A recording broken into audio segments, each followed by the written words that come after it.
We are here today in one of the most historical, if not the most historical church here in D.C. As you are here as Reverend, tell me what this church means to you, but also to the community. Wow. I remember when I was appointed to this church, I was 39 years old.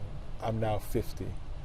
And I told the bishop who sent me here, William DeVoe, that I felt like he had just put 200 years of history on my back. And he said, I have, now do something with it. When I walked in here at 39, I was amazed, even now, at what our ancestors had dreamt and made reality. So this was conceived as a national church for African Methodism. And persons from around the nation, if you look at the stained glass around, you see Florida, you see up top here, your eyes are better than mine, Kansas, Texas, African Methodists from around the nation, Missouri, California, Ohio, New York, sent money. This would have been in the later half of the 19th century. So many of these people would have been enslaved. You are sitting in a place where enslaved people, persons who were once enslaved, had a vision of a national presence for African Methodism and to do the exact thing we're doing now.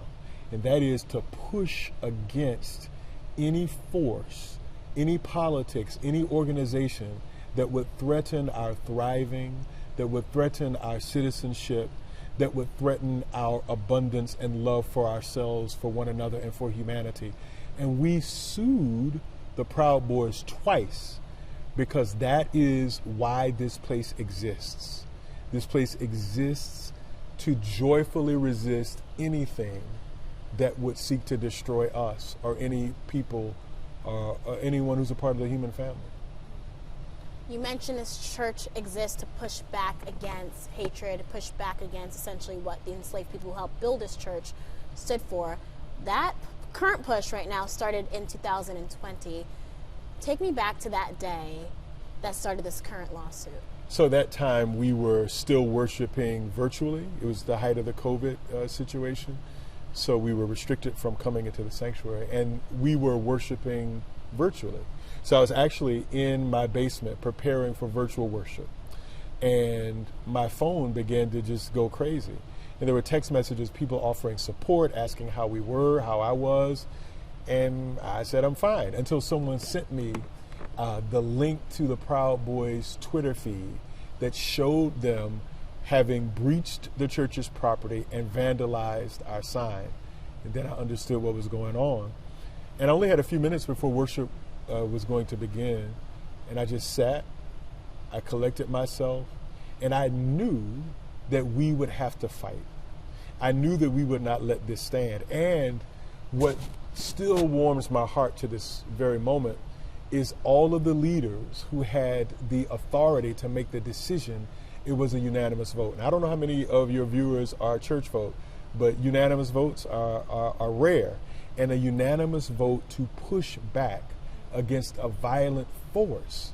And our unanimous vote, the resistance, the pushing back, it is rooted in love. And love is not an emotion. Love is the desire to prefer the good of others to your own good and comfort. It's a muscular, strenuous exertion. And our people decided to love enough to push back. And that's what thrills me about being the pastor of this place. I'll tell you another story. I first knew of Metropolitan, I probably was 7 or 8 years old. My mother's a teacher. She would bring home surplus textbooks because I'm that nerdy kid that reads textbooks. And in that book, it was a Black history book. The name of it was Eyewitness, the Negro in American History. There was a picture of Metropolitan, a little black and white, and that registered in my 7 or 8 year old mind. And it told the history of the church. And 31 years later, I was the pastor. And it stirs my soul because I see it as the will of the divine and the choreography of the ancestors. A historical black church, the Metropolitan AME, now owns the Proud Boys. It is, I called it a karmic victory, karmic justice. This is taking what was designed for evil and using it for good. So I will reach back out to you. We are planning a movement of inspiration connected to our victory. Because we want people to know Metropolitan won, and people are interested in learning more about that. But there are people winning all across this nation day after day. We want to amplify those who are winning against tyranny, against violence, against fascism, against the violence that is rooted and that is the very essence of capitalism. People are pushing back all around the nation and winning, and we want to amplify our victory. We want to platform the fact that there are 1,000 flowers of victory blooming around the nation. And I think people need to hear those stories. What people are telling me is, I needed to hear of a victory in this time. And I want them to know that we are a part of a tradition that is always pushed back. Elizabeth Freeman, Ida B. Wells Barnett, Ella Jo Baker, Fannie Lou Hamer. We've always pushed back, and we have won. Now, there have also been losses. And when losses occur, we lament and we love, but we continue to fight. Sterling Brown, a great poet who taught at Howard University, wrote a poem called Strong Men, and I would add, and women keep coming. So we're gonna keep coming. I need Proud Boys and others to know we will never shrink. We will never be defeated. Now, the Proud Boys are known for some actions. Yes. When you had this win, did that raise any new concerns? Oh, yes. Oh, definitely. I would not pretend that we have not been and are not being thoughtful about how we care for ourselves in this moment. But I think about Fannie Lou Hamer in Sunflower County, Mississippi, what she risked. She was imprisoned and sexually assaulted. She did not spare herself the pain to come to stand up for us. And from my place of comfort, I'll be damned if I swim in my comfort and won't risk.